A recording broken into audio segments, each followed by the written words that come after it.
Ace is Wild, The Bank Heist, Episode 11. Well, I wonder what everyone is going to think about the return of Chance. A slew of emotions ran over Chance as he approached the fence line. Red Sky was the first to catch sight of him entering the gate. With a loud whistle, he caught Chase's attention and pointed. Chance entered the property and climbed off his horse. Grabbing his satchel, he headed for the house. Chase watched from the porch, while Honey growled. Dropping a bucket of water, Tatsuo marched with fierce intent. Flinging open the front door, Jack came out yelling, "Daddy!" Chase grabbed him by the shoulder. "Give it a minute, Jack." Falling to his knees as Tatsuo approached, Chance pulled out her sketchpad, begging for forgiveness. Tatsuo collapsed by his side. Embracing each other, they wept. Chase guided the boy forward. "Okay, Jack. Go see your dad." Jack ran over, joining in the family reunion, and Chance gave Chase a nod. The embrace lasted for quite some time. Getting up, Chance dusted himself off while Tatsuo and Jack went inside. Chase stepped forward. "So, you found your way." "I found more than that," Chance said, tossing Chase the satchel. "Look, about the fight." "Don't worry about it. You hit like a girl anyways." Chance interrupted, rubbing his jaw. "Check it out." Glancing inside, Chase gave a resounding, Well, that settles that. We, still need men, though. "Don't worry about it. I've got a plan."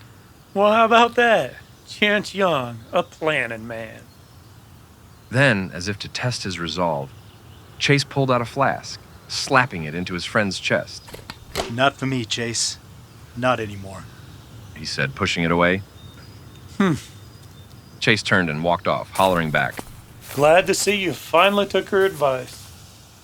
Looking around, Chase realized how much more his house felt like a home as he supped venison stew with his friends.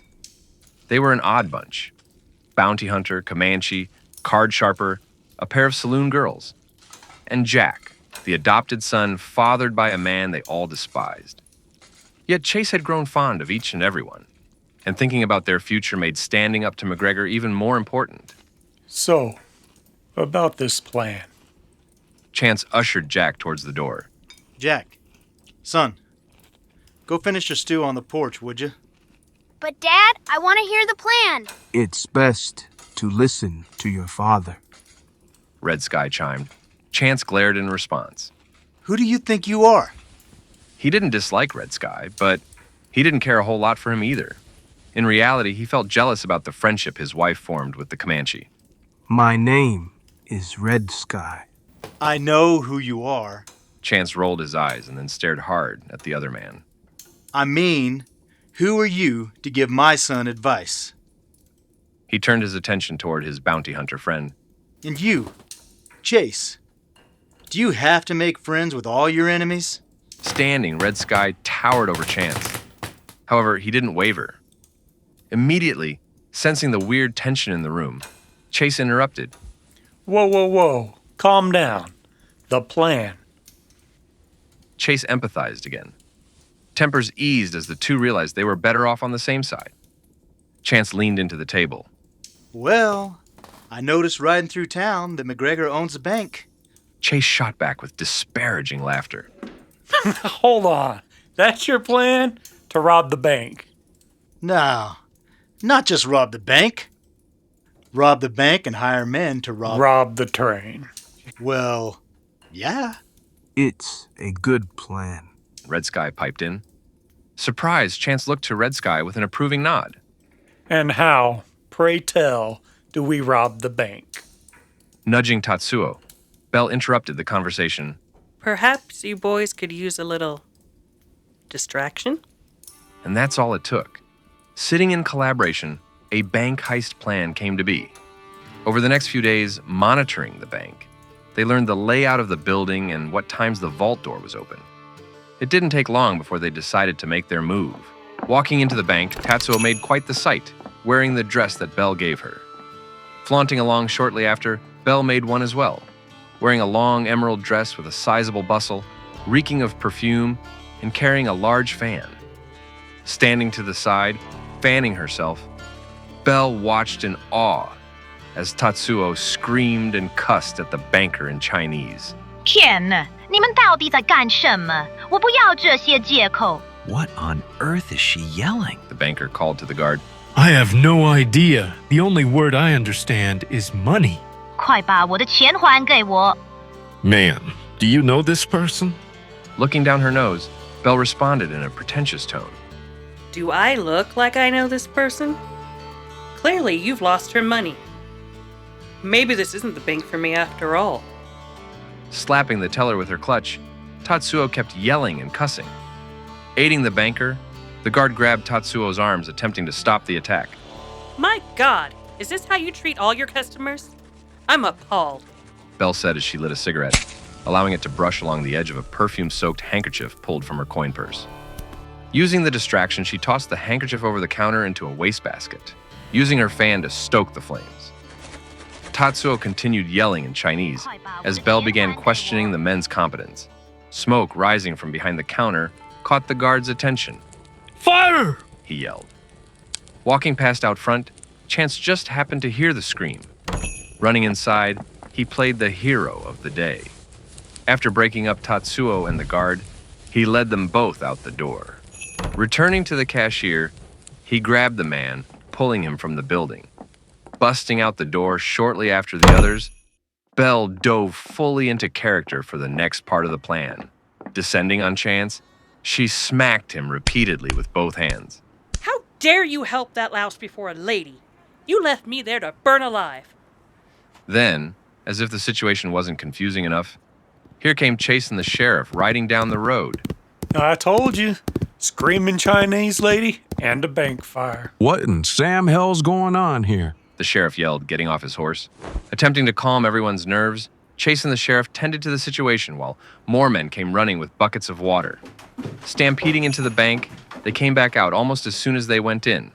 White smoke from the doused fire billowed from the entryway behind them. It was just a waste can fire. One of the would-be firefighters explained, puzzled. Gathering her composure, Belle spoke out. Oops. I must have flicked my cigarette too hard into the waste bin. Maybe you should have ashtrays for your customers. Then turning, she walked away. I need a drink. I'll get that for you, ma'am. Least I can do for a lady been through such an ordeal. Chase called as he nodded. Sheriff? Snickering, they walked to the saloon, Belle trying her best not to jingle her new, even more sizable bustle. Belle nudged Chase with her elbow. He glanced over to her. She chuckled. A lady? So I'm a lady now, not a whore? He shrugged his shoulders, appearing to agree. Then he sighed. Guess I'll never live that one down. Even more puzzling to the sheriff, he watched as Chance happened to know some Chinese words that were able to calm the yelling Oriental lady. Everyone came to an agreement that the whole calamity was nothing more than a series of misunderstandings and mishaps. After telling the sheriff that he would be kind enough to take the lady home, Chance and Tatsuo rode off, while the sheriff scratched his head. Heading out of the saloon after a few drinks, Belle pretended to be wooed by Chase. Climbing onto his horse, they made way for the ranch as well. Meanwhile, Red Sky, Jack, and Honey eagerly awaited the ensuing celebration. And it was a rumpus one at that. Back home, everyone laughed side-splitting laughter. Tell it again. Tell it again. Red Sky begged, calling for more of the story. A little jealous, his only duty was to keep Jack safe while watching the house. After the successful bank heist, it was decided that Belle and Chase would start recruitment for the cause. Chance stayed less than thrilled about the idea, but quietly Tatsuo had mentioned that maybe the saloon wasn't the best place for him, at least not yet. Instead, the two of them would work logistics from the ranch while keeping an eye on the property and Jack. Red Sky, at least for now, was at large. But it wouldn't be too long before the boys would be all together for the final battle of Durnville versus McGregor. Creeping through the brush, incredibly silent for such a large man, Red Sky drew up his rifle to sight a beautiful doe. Gently, he squeezed the trigger, and the deer fell through a puff of gunpowder smoke. Slinging the deer over his shoulder, he made his way back to camp, happy to be hunting and communing with nature. Red Sky cooked venison by the campfire, while the others commenced with the plan to recruit men for fighting McGregor. But now, sitting peacefully by the fire, He pondered whether he would still join in that fight. Having an open invitation to go back to Comanche lands made the decision more difficult. He'd grown fond of his new friends, especially Tatsuo, but her husband returned and any thoughts he had of becoming more than friends vanished. He had a lot of thinking to do before he decided where his future lay. While Red Sky was hunting and contemplating life, the others planned their next move. So far, they possessed dynamite for hijacking the train and money to hire men. But finding men willing to take on McGregor would be another story.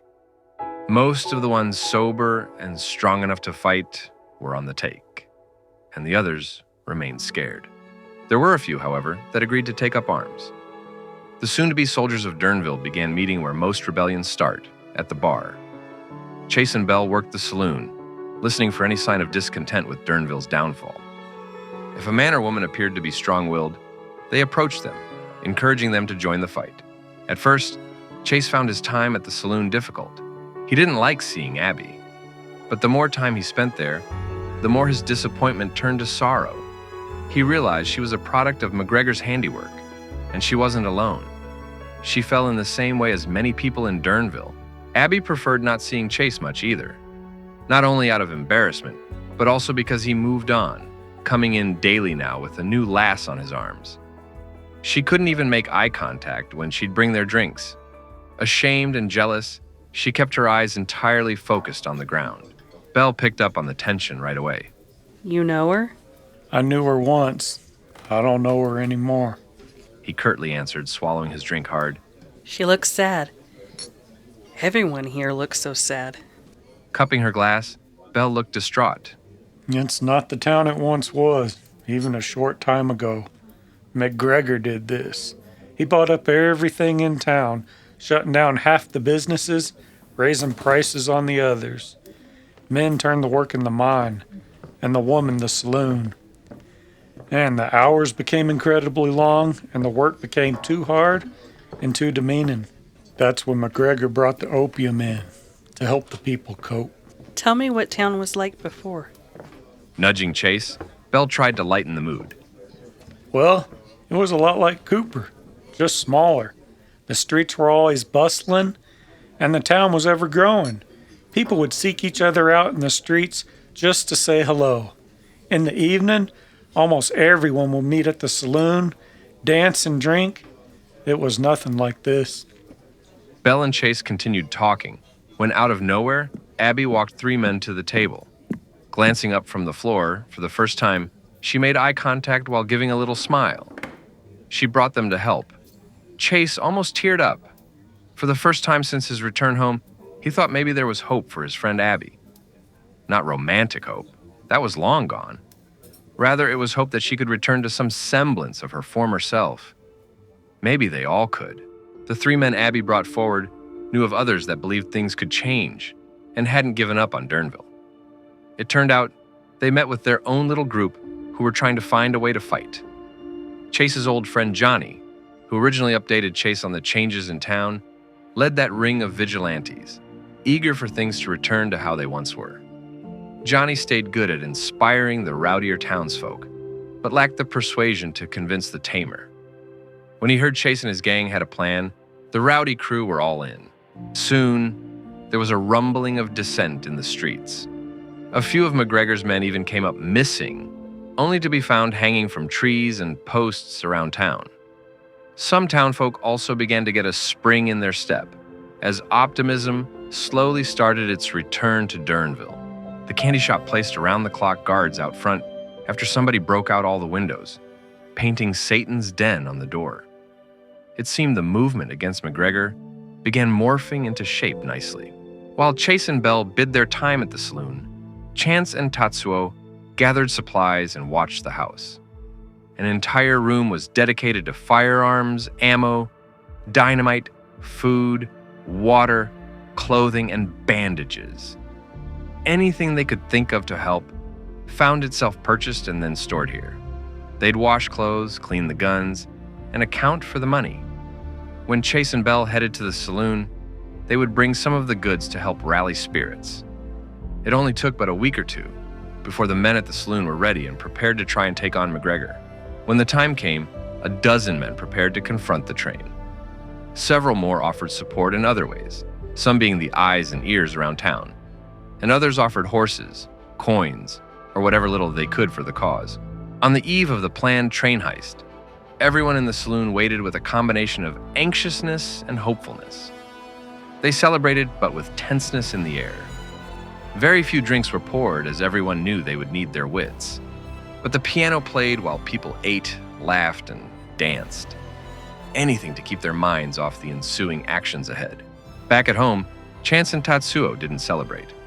After a somber meal around the table, Chance sat on the porch watching the road, smoking a cigar. Pacing around the house, Tatsuo worried, knowing later this evening the men from town would ride by and Chance would join them. And once again it would be her, Belle, Jack, and Honey on their own. For the first time since that horrible night at the lake, as Chance sat on the porch, Jack threw sticks for Honey. But he didn't feel much like chasing her. Having his own concerns about his dad leaving, he felt angry that he couldn't go with him. Sun low, dusk around the bend, everyone had their thoughts about what awaited them all. So this is it. We have the men, the dynamite, and the will. It's about time McGregor gets what's coming.